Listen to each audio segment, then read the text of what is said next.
vous souvenez ce qu'on a partagé la semaine dernière? Ah, c'est bien. Le repos efficace. J'espère que vous n'avez pas dormi toute la semaine. Ce n'était pas ça le but, ce n'était pas ça le point. C'était d'avoir, voilà, la pensée, c'était comment dirais-je, de saisir le repos efficace et apprendre à, amen, ça veut dire amen ça, apprendre à avoir du repos efficace. C'est un apprentissage. Peu de personnes respectent le repos dans leur vie. On l'a démontré, hein. On a développé le point, le repos pratique. Et puis aujourd'hui, on va voir le repos spirituel. Si j'y arrive. Mais ça va aller. Ça va aller. Je crois que la pouponnière, elle est ouverte hein, ce matin. Voilà. Si ça crie trop, mais restez là, hein, soyez bénis. Hein, mais voilà. Et qu'est-ce que j'allais dire? Voilà, ce matin, voilà, la semaine dernière, le repos pratique, revenir un petit peu, c'était limpide. On s'est appuyé un petit peu sur le verset où Dieu acheva la création, hein, Genèse 2. Dieu acheva au 7e jour son œuvre qu'il avait faite et il se reposa au 7e jour. Il se reposa. Et on est allé ensemble sur la pensée où, imaginons, Dieu dort, se couche. Enfin, non, c'est pas. Il a cessé son activité et il a contemplé toute sa création. Si je puis dire, je ne peux pas le développer là ce matin, je vous invite à aller voir un petit peu sur les réseaux, hein, YouTube ou autre, et puis la vidéo est là. Et comment dirais-je? Et puis Dieu a cessé toute activité, donc dans nos vies, voilà, je vais parler au-dessus, dans nos vies, pour pas que ça me... Ça, c'est mon petit côté dyslexique, hein, je ne peux pas faire autrement, priez pour moi, voilà. Et donc, dans nos vies, en fait, on a besoin d'accepter que nous devons nous reposer, avoir des temps de repos. Et puis j'ai proposé différentes formes de repos et j'espère que vous avez trouvé la vôtre et puis vous allez trouver cet équilibre entre mes activités, entre vos activités, votre vie spirituelle et les temps de repos et les temps de détente. Alors je ne suis pas extrême, voilà, il faut se détendre et tout. Non, il faut juste avoir équilibré. Vous savez qu'on est constitué corps, âme, esprit. Il faut les nourrir tous les trois, sinon il y a une défaillance à un moment ou à un autre. Eh bien, le repos, c'est la même chose. Le repos pratique, je vous invite à aller le revoir. Et ce matin, on va voir le repos spirituel. Jean 19, verset 30. Jean 19, verset 30. Quand Jésus eut pris le vinaigre, il dit « Tout est accompli ». Ok. Mais je sais que vous êtes très concentrés. En baissant la tête, il rendit l'esprit. Ce matin, on va se focaliser quelques instants sur le « tout est accompli ». Tout est accompli pour chacun d'entre nous. Tout est accompli. Tout est fait. Tout est acté. Il n'y a plus à revenir en arrière. C'est Jésus qui l'a dit. Est-ce que vous croyez les paroles de Jésus? Là, on monte dans le niveau. Hein. Tout est accompli, Jésus a dit. Ça, c'est extraordinaire. C'est incroyable. Et quand on a la tête basse, on oublie que tout est accompli. Tout est accompli. Pour toi, personnellement. Jésus pensait à toi quand il était à la croix. Bien sûr, il pensait à l'humanité, c'est sûr. Il est venu, voilà. Mais il connaît ton nom. La Bible nous dit que Dieu Tout-Puissant, au-dessus de toute chose, il nous connaît parfaitement, intimement. Son nom est inscrit votre nom, pardon, nos noms sont inscrits voilà, dans le livre de vie, mais sur lui, il nous connaît, il sait qui nous sommes. Tu n'es pas levé le matin qu'il sait déjà, il a déjà un regard sur toi, qui connaît même le nombre de tes cheveux. Alors quelqu'un dira, ouais, mais moi, j'en ai plus. Mais il te connaît quand même. Alléluia, il nous connaît. À ce moment-là, on est dans le, comment dirais-je, dans le contexte, bien entendu, de la crucifixion. Jésus, la Bible nous dit, Dieu s'est fait homme, Dieu a marché sur la terre en forme d'homme, voilà, Dieu fait homme, hein, c'est ça, l'incarnation, dans un but précis. De temps en temps, quand je fais tel ou tel thème, j'aime poser des questions qui n'ont rien à voir avec le thème. Quel est le plus grand sacrifice de Jésus ? Et la plupart des gens disent, c'est la croix, Olivier. Non, c'est l'aboutissement. Ça, c'est la mission, entre guillemets, si je puis me permettre de dire cela. Le plus grand pour moi, et ça, c'est mes personnels. Lapidez-moi si vous voulez me lapider à la fin, c'est pas grave. À la fin, attendez que je termine. Le plus grand sacrifice de Jésus pour moi, c'est Dieu fait homme, il a quitté toute la gloire qui lui revenait. Il a quitté l'adoration des anges, il a quitté le Père, il a quitté l'endroit où il est, bon, inaccessible, hein, les cieux des cieux ne peuvent le contenir, voilà, et Dieu fait homme. C'est ça le grand sacrifice. La Bible dit même, Paul dit, il s'est même abaissé pour un temps. Dieu fait homme, avant la crucifixion, on voit Jésus carrément se baisser pour faire quoi? Laver les pieds de ses disciples. Wow, déjà tu t'es baissé et tu te baisses encore pour nous montrer que nous soyons, voilà, Dieu fait homme, serviteur de tous, pour nous montrer à chacun d'entre nous que nous devons être serviteurs de tous, donc serviteurs des uns et des autres. Waouh, Seigneur! Et nous, des fois, on a des petites choses dans nos vies et on ne veut pas les quitter, pour X raisons, et même pour des raisons légitimes, puis on a peur, etc. Peut-être ça parle à quelqu'un, peut-être Dieu te dit, abandonne, donne, délaisse, lâche telle ou telle affaire. Peut-être c'est ton jour. Sois béni. Alléluia! On parle de la naissance de Jésus, miraculeuse, par l'action du Saint-Esprit. On parle également de toute sa vie. Bon, beaucoup spéculent aujourd'hui, les historiens, ce qu'on entend dans certains documentaires, voilà, Jésus serait, vous savez, il n'y a pas très longtemps encore, j'aime les documentaires, mais des fois ça m'agace parce qu'il y a des vérités, pas des vérités, j'allais dire un autre mot, mais je ne le dis pas. Voilà, où Jésus serait le disciple de Jean-Baptiste, enfin plein de choses, plein de spéculations, etc. Non, Jésus est Dieu. Amen. Dieu fait homme sur la terre afin de montrer la voie, entre guillemets, d'annoncer des choses à ses disciples afin qu'ils prennent le relais, mais surtout l'objectif principal, c'était la croix, car sans la croix, sans effusion de sang, il n'y a pas de rachat de péché. Voilà l'ultime but, objectif de Jésus, de Dieu fait homme sur cette terre. Mais avant cela, on voit le ministère de Jésus qui dure à peu près 3 ans et demi. Il annonce, il proclame. On essaye de le tuer à plusieurs reprises pendant ces 3 ans et demi. Il n'y arrive pas parce que la volonté et l'objectif de Dieu, c'était qu'il meure sur la croix, point. Ça, c'est son ministère. Et il va jusqu'à l'ultime mission, la crucifixion, la mort à travers la crucifixion qui est une mort horrible et terrible. Mais Jésus l'a accepté. Jésus est allé jusqu'au bout. Et ça, c'est excellent. Et à un moment donné, avant la fin de la fin, avant de rendre l'esprit comme il est écrit, et moi je vais m'arrêter 2 secondes aussi sur Jésus, j'aime ça, ça fait vibrer. En baissant la tête, il rendit l'esprit. C'est lui le patron, même à ce moment-là. C'est lui qui décide. C'est fort ça, hein? C'est lui qui prend la décision, je te donne mon esprit. Père, voici mon esprit. Qui décide de rendre son esprit? À quel moment tu décides? Nous ne sommes que des hommes. C'est lui qui prend la décision. À ce moment-là, ça y est, c'est fini. Peut-être il n'y a plus de force, peut-être, vous savez, 100% homme, 100% Dieu, bref, voilà. Mais c'est lui qui décide. Je rends mon esprit. Waouh, ça, rien que ça, moi, ça me parle, ça me dit, ouais, Seigneur, tu es au-dessus de tout quand même. Hein. À ce moment-là, c'est encore lui qui décide. Alléluia. Ah, ça, c'est excellent, ça. Dieu décide.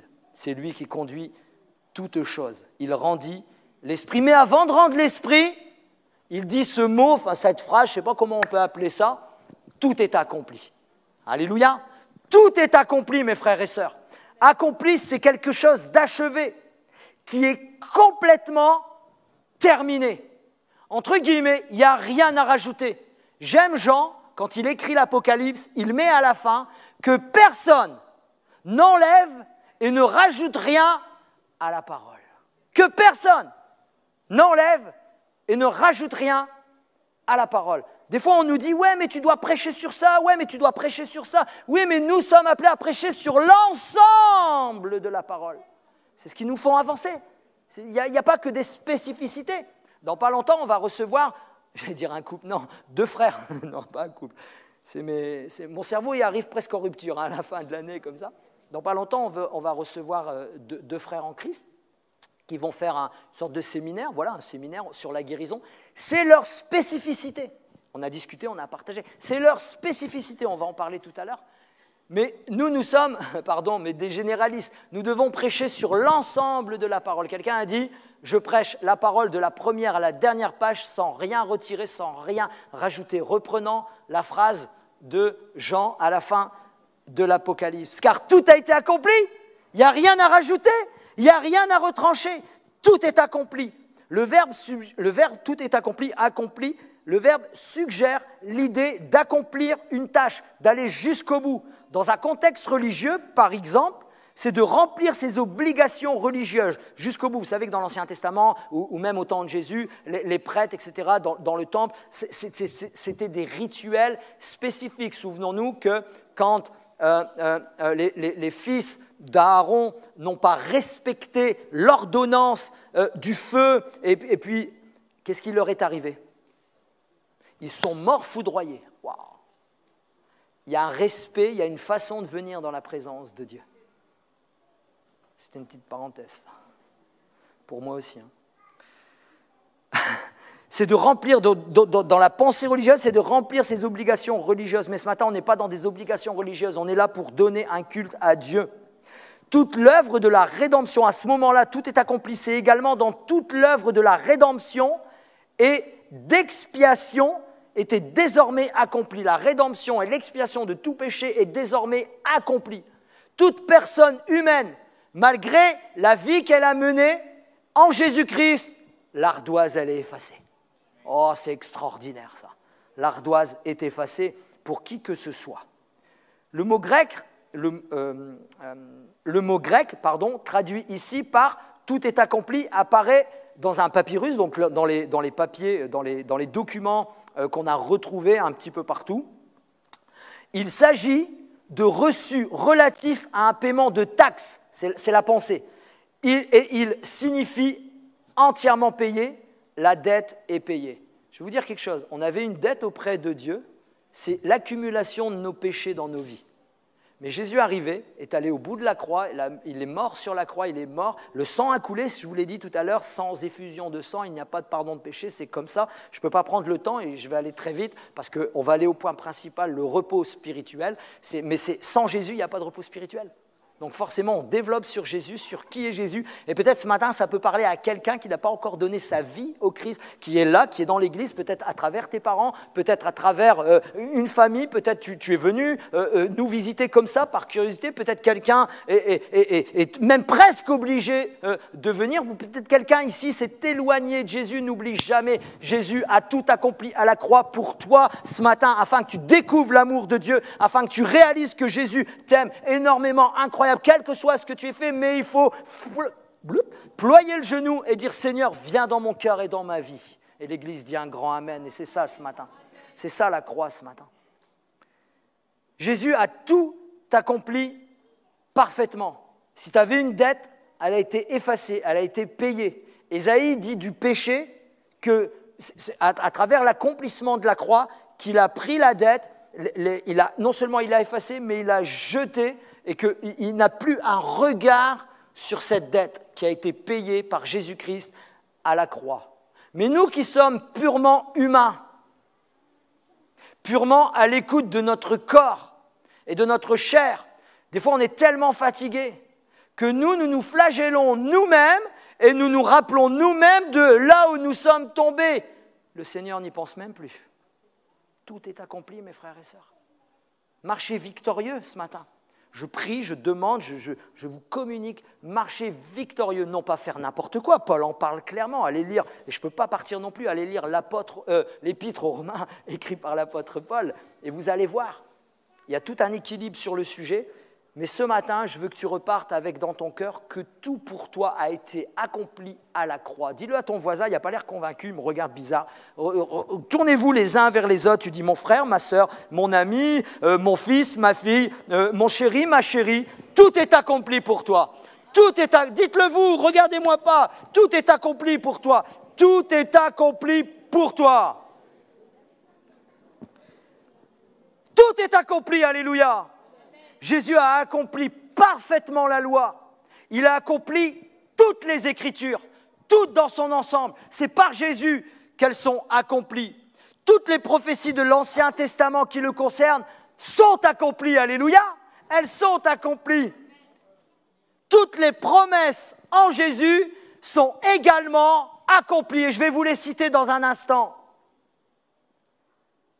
Quand tu viens à Jésus, et ce matin, viens à Jésus ou reviens à Jésus, tu es pardonné, tu es purifié de toute iniquité et surtout, tu es réconcilié avec Dieu le Père. Alléluia. Plus besoin d'actes religieux pour aller dans un lieu XY, mais tout simplement là où tu es, là où tu vis, là, à n'importe quel endroit dans le monde, tu peux te mettre à genoux, debout, assis, couché, peu importe. Et puis dire oui Seigneur, viens dans mon cœur. Ça c'est l'accomplissement de la croix, gloire à Dieu. Dieu est bon et fidèle et merveilleux. Mais par-dessus tout, et ça c'est là, on dit la cerise sur le gâteau, si je puis me permettre de dire cela, on va mettre le verset, s'il te plaît Marie-Christine, Éphésiens chapitre 1er, verset 3. Béni soit Dieu le Père de notre Seigneur Jésus-Christ, qui nous a bénis, attention, de toutes sortes de bénédictions spirituelles dans les lieux célestes en Christ. Waouh! La classe quand même. Waouh! Normalement, ça me fait sauter comme ça. Parce que je vais le relire. De toutes sortes de bénédictions, spirituelles. Waouh! Seigneur, soit, je ne sais pas, écris-le dans la langue originale, que je la comprenne réellement, et je ne comprends pas bien le français, ou je ne réalise pas ta parole. Seigneur, que ce matin, que nos esprits, mes frères et sœurs, soient soumis à l'Esprit de Dieu, et que vraiment on comprenne cette parole de toutes sortes de bénédictions spirituelles. De tout! De tout! Des fois on dit, est-ce que Dieu pourrait éventuellement, si c'est possible, faire? Tout est accompli. Et nous sommes bénis de toutes sortes de bénédictions spirituelles. Seigneur, fais-moi comprendre ça, fais-moi réaliser cela et apprends-moi à vivre ta parole. Tout est accompli. Et dans tout, parce que je peux plus le développer, hein. Maintenant il faut aller au repos, mais dans toute cette sphère de tout est accompli, de puissantes bénédictions spirituelles, il y a une petite partie, parce que je ne peux pas tout définir, tout développer ce matin, eh bien tout simplement c'est le repos spirituel. C'est le repos spirituel. Pour avoir un repos efficace, il faut réaliser le tout est accompli, il faut saisir que toutes les bénédictions spirituelles sont pour toi ce matin. Qui que tu sois, racheté en Jésus-Christ, cette promesse, elle est pour toi ce matin. Et une autre promesse, c'est que en Jésus, grâce d'être allé à la croix, à cette parole que nous venons de lire, il y a une promesse, c'est que vous trouverez le repos. Nous trouverons le repos. Mais seul Jésus nous donne le repos. Je dirais le vrai repos. La semaine dernière, j'ai fait le repos pratique, le repos du corps, et je ne peux pas y revenir. Mais là, c'est le repos en Jésus-Christ. Car il nous délivre de tous nos ennemis. Et intelligent comme vous êtes, quand je dis le mot ennemi, oui, vous vous dites, le diable, il est vaincu. Mais ce n'est pas le diable le pire ennemi de nos vies. C'est nous-mêmes. C'est nous-mêmes. À cause de nos pensées moroses, nos angoisses, nos stress, nos pensées de péché, nos attirances. Bien sûr, l'ennemi de notre âme, il ne faut pas non plus le minimiser. Encore une fois, il faut être équilibré dans tout cela. Mais tout est accompli. Il est aussi vaincu. Il est aussi vaincu. Alléluia. Alléluia quand même. Ah, faites-moi croire que vous êtes avec moi ce matin. La pensée de péché, c'est notre ennemi. Et comme je le disais, nous-mêmes. Mais tout est accompli. Et en Jésus-Christ, nous trouvons le repos. C'est Jésus qui nous procure la véritable paix et la tranquillité d'esprit. C'est Jésus qui peut nous procurer la tranquillité, la véritable paix, et non un tranquillisant. Vous savez, aujourd'hui on donne... Alors, si vous êtes docteur, soyez bénis. Si vous êtes infirmière, soyez bénis, parce qu'il y a des... Voilà, c'est comme ça. Mais aujourd'hui, en 2023, nous sommes le pays qui consomme le plus qui consommons le plus de tranquillisants, etc., etc. Et donc, j'ai oublié tous les noms, parce qu'il y a des noms scientifiques là-dedans. Mais sache, mon frère, ma sœur, je ne sais pas si tu t'en prends, toi, parce qu'il y a des gens qui sont obligés d'en prendre parce qu'ils ne savent pas dormir, etc. Mais nous, avec la parole de Dieu, avec la voix de Dieu, nous voulons vous emmener. Écoute la parole de Dieu, plonge-toi dans la parole de Dieu, apprends le repos en Jésus-Christ, et puis tout simplement, petit à petit, tu vas voir tes tranquillisants petit à petit. Petit à petit, il faut être aussi sérieux que petit à petit, que Dieu va te bénir. Ou alors, si tu veux un miracle dans ta vie, il faut ployer le genou, il faut commencer à prier, à intercéder, à dire « Seigneur, moi je veux mon miracle ». Et là aussi, ça se peut. Il y a un équilibre. Dieu ne répond jamais, il répond tantôt d'une manière, tantôt d'une autre. Mais Jésus, seul, c'est lui seul qui nous procure la véritable paix et la tranquillité d'esprit. Jean 14, verset 27. Il dit ceci, « Je vous laisse la paix, je vous donne ma paix, je ne vous donne pas comme le monde donne. Que votre cœur, mon frère, ma sœur, que ton cœur ne se trouble point et ne s'alarme point, parce que je te donne ma paix. » C'est Jésus qui te parle clairement à toi. Philippiens 4, versets 6 et 7. « Ne vous inquiétez de rien, mais en toute chose faites connaître vos besoins à Dieu par des prières et des supplications, avec des actions de grâce, et la paix de Dieu, qui surpasse toute intelligence, gardera vos cœurs et vos pensées en Jésus-Christ. » En fait, quand je remarque ce verset, quand je lis ce verset, c'est quand tu as fait une action envers Dieu, tu lui donnes ce qui t'embête, tu lui donnes ce qui te donne problème, tu lui donnes ce qui t'angoisse, tu lui donnes ce qui te stresse, tu lui donnes cette pensée qui tourne, comment je vais faire, comment je vais arriver, bientôt la rentrée, les enfants, les vacances c'était bien, bientôt c'est la rentrée, bientôt c'est le travail, et c'est une moulinette, et ça tourne, arrête-toi 30 secondes, arrête-toi, et commence à dire ces choses que toi tu penses à Dieu. Et à ce moment-là, pardonnez-moi, les choses débloquent. Il faut... Bon, okay. Les choses se débloquent. C'est comme ça. Mais donne-lui, avance vers Dieu, communique à Dieu ce que tu ressens. Dis-lui ce qui est dans le fond de toi. Il le sait, mais il n'attend qu'une chose, de lui donner. Vous n'êtes pas convaincus par cela? L'aveugle est venu après de Jésus. Et Jésus lui a dit, qu'est-ce qu'il lui a dit, Jésus? Que veux-tu que je te fasse? Moi, j'aurais été l'aveugle, j'aurais dit, pardon, il n'y avait pas les lunettes à l'époque. Hein. Il voyait qu'il était aveugle. Et pourtant, Jésus dit, que veux-tu que je te fasse? Et le monsieur aveugle dit que je recouvre la vue, tout simplement.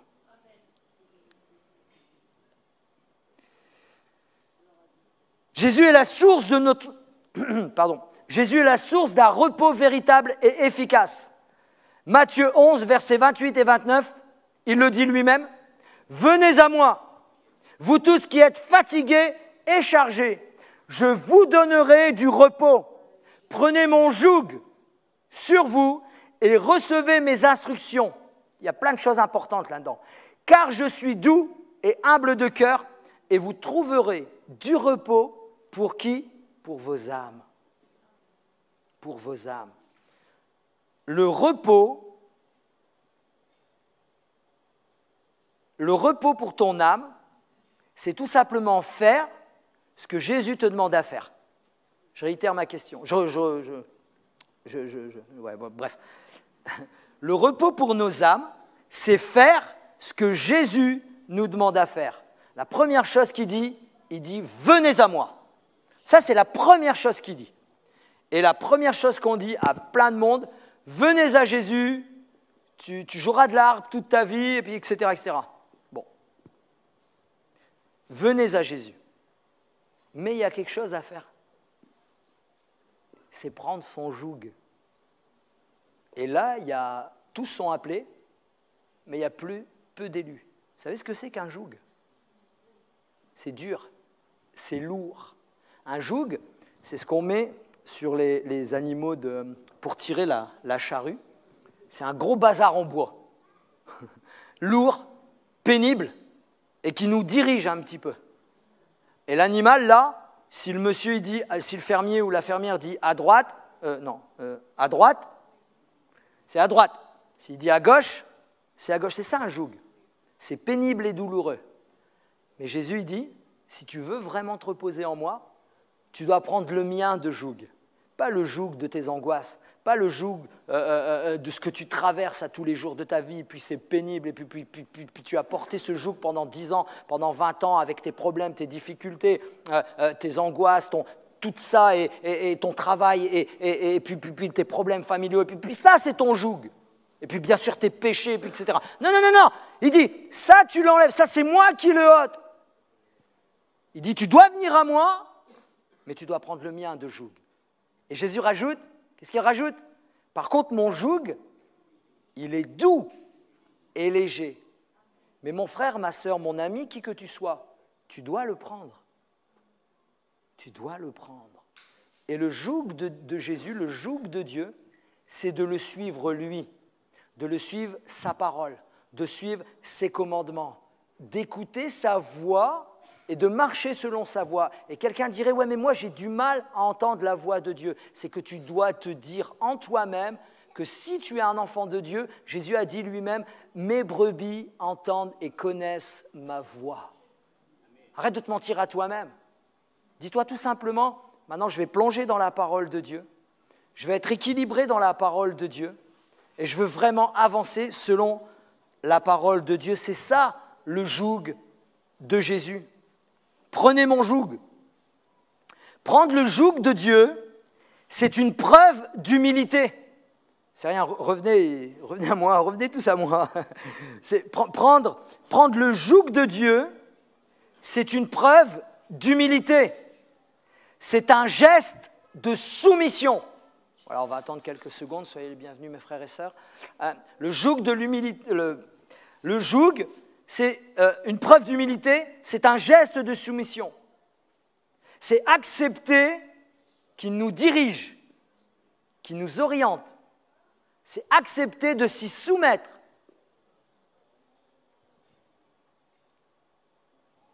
Et grâce à cela, à cette soumission, etc., il y a un soulagement qui se crée en nous.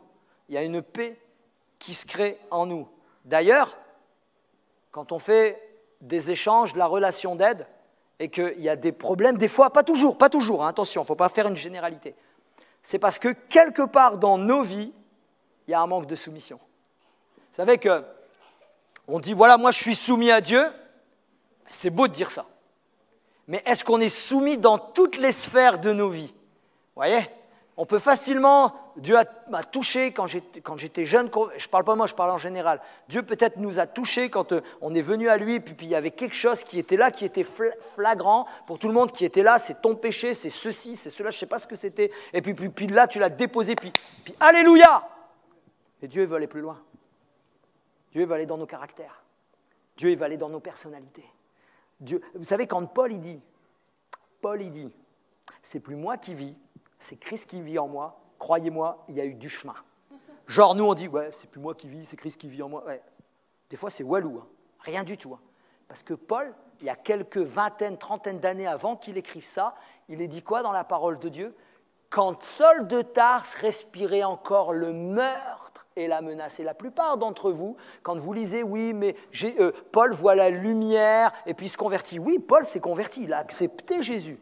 Il a accepté le Christ, il a marché droit, il a mis sa vie. Mais vous croyez que son caractère, il est parti comme ça? Bon allez, salut Paul, je m'en vais, je suis le mauvais caractère. Il a fallu travailler. Parce que même les disciples, les apôtres de Dieu, Pierre et Jacques, ne l'ont même pas accepté. Ils avaient peur. Ce que je suis en train de dire, il faut la repentance, mais il faut le fruit de la repentance. Et ça, c'est un travail. Et vous savez quoi? Jusque quand Dieu va travailler en nous ces choses-là? Jusqu'à temps qu'on le rencontre. Alors, je ne sais pas comment vous allez le prendre ce matin, comme une bonne ou une mauvaise nouvelle, mais la vérité, quand on accepte que Dieu vienne frapper à tel endroit, à telle sphère de nos vies, de notre cœur, de notre être entier, c'est là qu'on remporte des vraies victoires. C'est là qu'on remporte des vraies victoires. C'est là qu'on remporte des vraies victoires. Et je connais l'expression, hein. De toute façon, mon arrière-grand-mère, elle était comme ça. Ma grand-mère, elle était comme ça. Ma mère, elle était comme ça. Parce que j'en ai pour les gars après, hein, attention. Et ben moi, je suis comme ça et puis c'est tout. Et les gars, c'est mon arrière-grand-père était comme ça. Mon grand-père était comme ça. De toute façon, mon arrière-grand-père, il a fait la guerre. Ouais, c'est dur, ouais. Maintenant, tu as rencontré Jésus, tu dois apprendre à changer ton cœur. Je vais aller ici, je parle de notre... Moi, j'ose me mettre dans le trou. Est-ce que vous oseriez vous mettre dans le trou, vous? Moi, je suis béarnais, moi, je suis basque. Okay. Je suis plus de copains. Mais non, tu es enfant de Dieu maintenant. Nous sommes tous... Alors, je parle à personne. Je suis à béarnais d'adoption. Est-ce que vous m'adoptez ce matin? Punaise, il ne fallait pas faire ça. Hein. Mais non, ce que je veux dire par là, c'est plus Christ, c'est plus nous qui vivons, c'est Christ qui vit en nous. Fini le meurtre et la menace, fini la dureté, fini ceci. Mais Seigneur vient nous transformer, nous changer. Et la Bible nous dit de gloire en gloire, jour après jour, petit à petit. Les Béarnais, les Basques, je vous aime, on s'aime, sois bien bénis. Et moi, je suis... Voilà. Je n'ai pas de problème avec personne. Oh là là là là, qu'est-ce que je fais? Bon, alors, à part les Béarnais et les Basques, alors. Bon, ok, c'est bon, tu deviens lourd.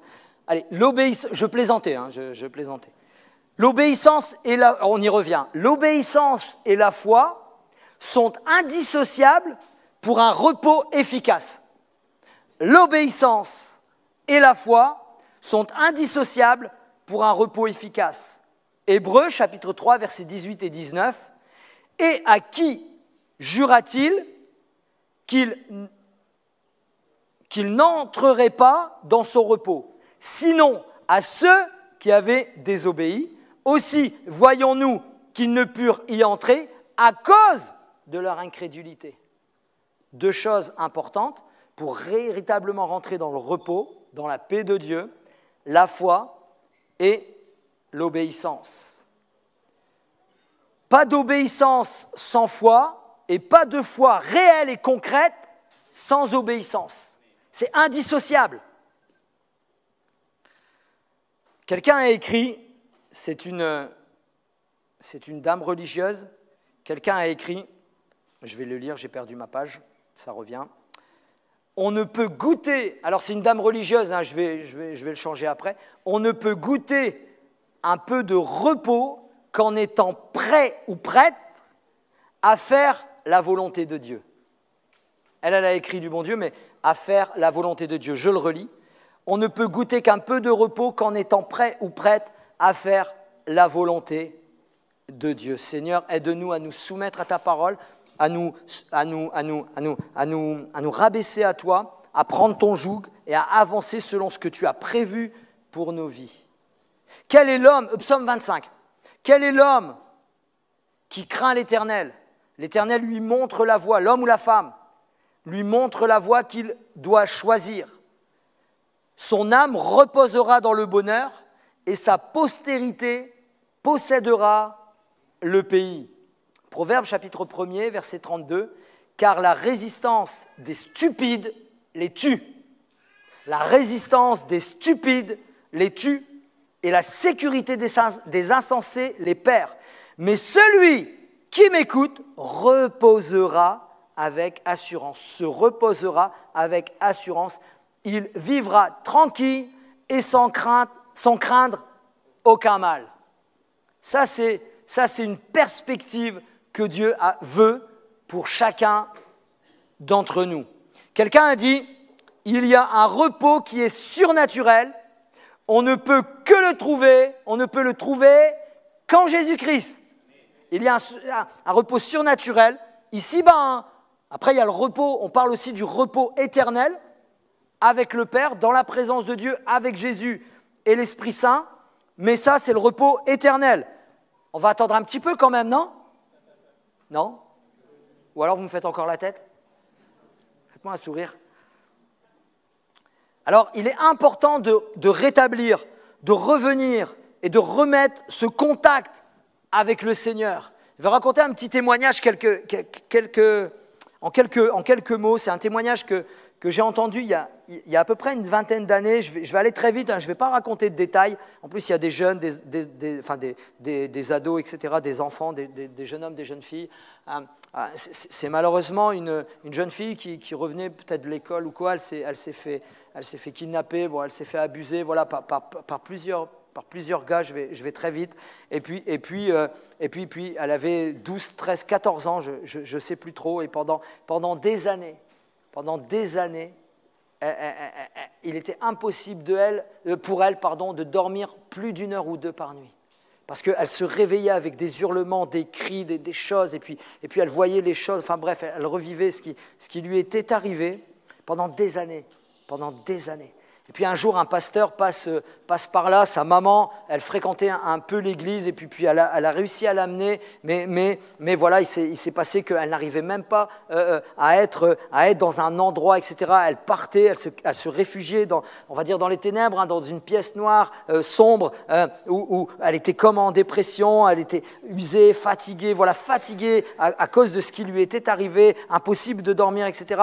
Et puis le pasteur qui était de passage s'en est aperçu, a vu, il se passe quoi, il demande ce qui s'était passé, qui elle était, etc.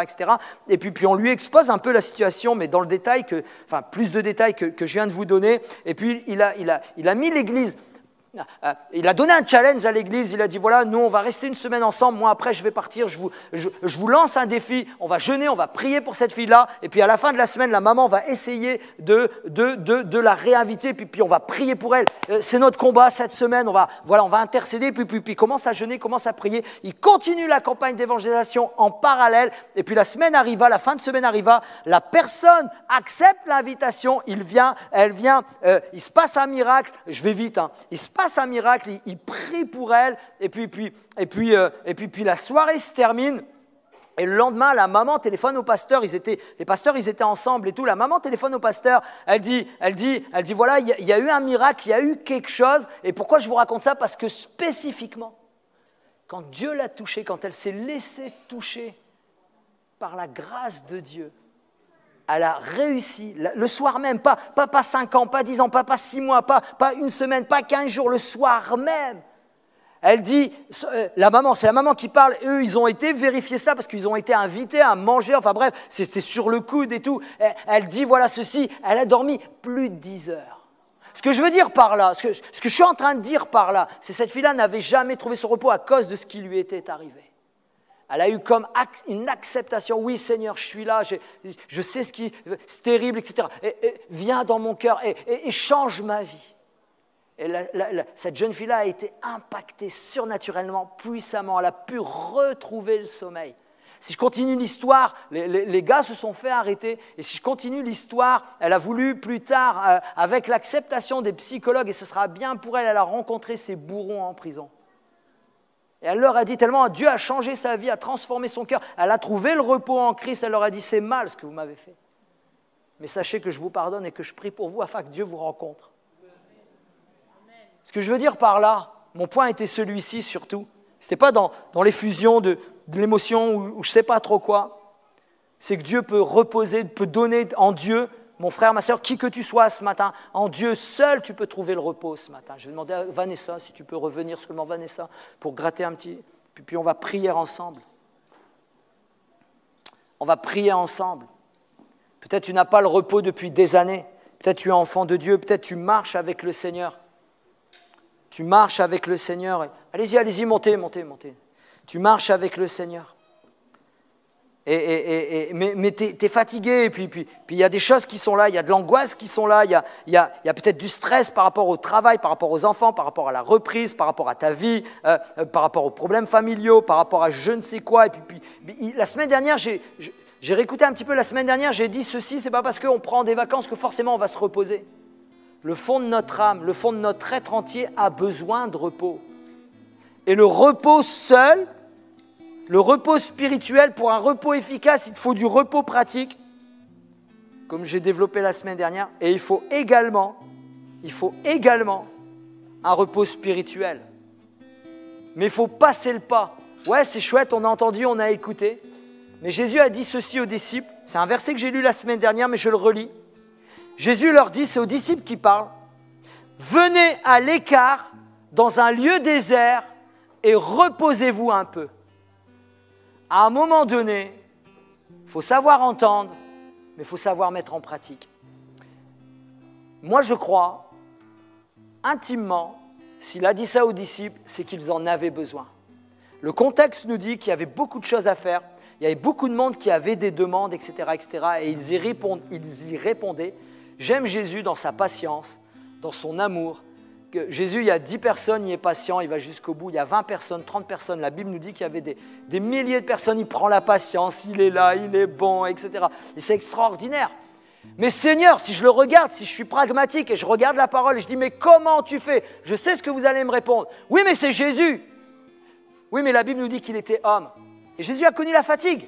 Jésus dorma. Il y en a qui spiritualisent. Mais non, Jésus ne dormait pas. La Bible dit que... Non, Jésus, il était homme, il a dormi, il a connu le repos, il a connu la fatigue. La Bible nous dit qu'il a connu toutes choses comme nous. Il a même été tenté en toutes choses. Donc, il a connu le repos, il a connu la fatigue. Mais Seigneur, comment tu faisais? Jésus, comment tu fais? C'est quoi son secret à Jésus? Tout le monde le connaît. C'est que la Bible nous dit qu'il arrivait à se lever tôt le matin ou à se coucher un peu plus tard et il allait dans la présence du Père afin de recevoir. Alors dans la vie, il faut un repos pragmatique, il faut un repos pratique. Il faut apprendre à se reposer, apprendre à se poser, apprendre à lire un livre, apprendre à faire une activité sportive, apprendre à reposer son corps et son esprit. Mais il faut apprendre également ou réapprendre pour quelqu'un ou plusieurs personnes ici ce matin à retrouver son repos dans la présence de Dieu, dans une intimité avec le Christ. Et tout à l'heure, on l'a entendu dans une parole qui a été dite, à travers ce que Christ a fait pour toi, à travers sa parole et également à travers sa prière. C'est un petit peu les vacances en ce moment. Mets-toi un challenge. Va à la bibliothèque, choisis-toi un livre, choisis-toi quelque chose. Prends un challenge, lis un bouquin qui t'intéresse sur Dieu, sur la personne de Dieu, j'en sais rien, sur la vie de l'esprit, sur la guérison. Lance-toi des challenges. Ça fait combien de temps que tu n'as pas lu de livre? Certes, je suis convaincu, tu écoutes un truc, tu écoutes là-bas, tu écoutes à droite, tu écoutes à gauche, mais où ça te mène véritablement? Replonge dans la parole, peut-être ça fait des semaines, des mois que tu n'as pas plongé dans la parole de Dieu. Tu la connais, tu t'auto-suffis.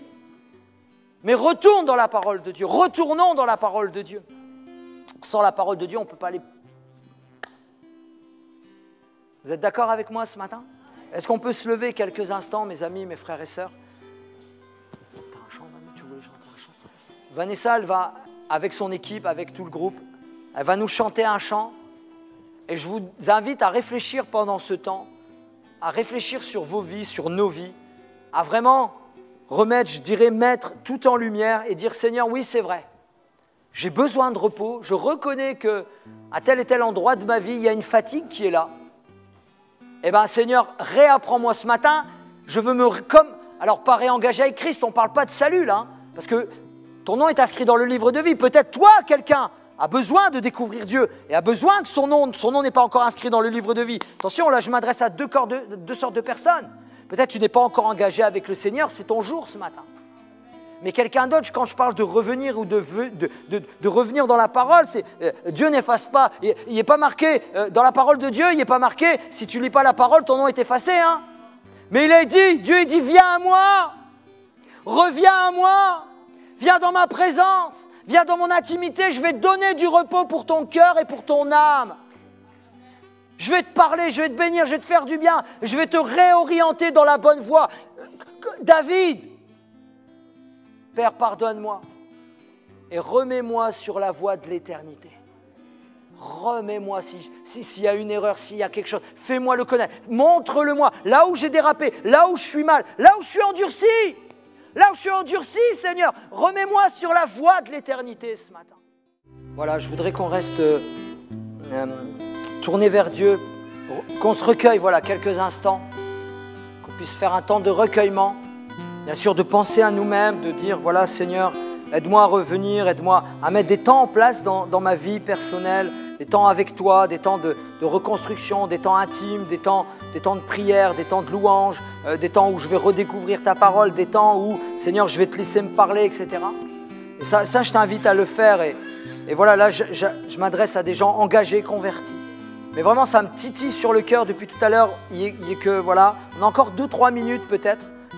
J'invite à faire, tout le monde ferme les yeux ce matin. Et puis je vais inviter peut-être jeune homme, jeune fille, ou peut-être quelqu'un d'autre qui est voilà, un peu plus vieux, peut-être un adulte, peut-être grand-papa, grand-maman, peu importe, peut-être tu es là par visite ce matin. Eh bien, je vais t'inviter peut-être, tu as entendu parler de Jésus, tu connais Jésus. Tu as entendu parler, pardon, tu ne connais pas encore, mais tu as entendu parler. mais tu n'as pas encore fait la paix avec Dieu. Peut-être ce matin, c'est ton moment, c'est ton jour.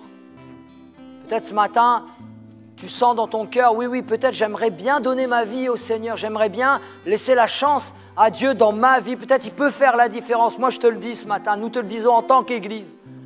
Il fera la différence, le Seigneur, car il a fait la différence à des centaines de personnes ici dans ce lieu. Qui que tu sois ce matin, là où tu es, je t'invite tout simplement, si tu as envie que tu sois jeune, ou même, je parle aux enfants de chrétiens ici ce matin, à nos enfants qui sont là ce matin, jeune homme, quel que soit ton âge, jeune homme, jeune fille. Tu es né dans une famille chrétienne et c'est très bien, tu es là, mais voilà, tu entends parler de Dieu, tu connais les choses de Dieu, tu connais la parole, mais tu ne connais pas réellement Dieu. Ce matin aussi, c'est ton jour peut-être. Quel que soit ton âge. Alors qui que ce soit, si tu veux faire la paix avec Dieu, si tu veux accepter Jésus-Christ comme ton Seigneur et Sauveur, là où tu es, je t'invite à lever la main. Je veux vraiment les yeux soient fermés. Je fais le tour. Voilà, je vois qu'il y a des mains qui se lèvent. Seigneur notre Dieu, je te prie, Seigneur, pour toutes les personnes qui ont levé la main, tous ces enfants qui ont levé la main, tous ces adultes qui ont levé la main et qui sont prêts à t'accepter dans leur vie comme Seigneur, comme Sauveur. Seigneur, je te prie, nous nous réjouissons avec toi ce matin. Je te prie de les garder, je te prie de les faire avancer, je te prie qu'ils puissent te découvrir, te connaître, te rencontrer, Seigneur. Qu'ils mettent peut-être ces temps de vacances à part, Seigneur, afin de te découvrir. Dans le nom de Jésus, et l'Église dit un grand Amen ce matin. Amen.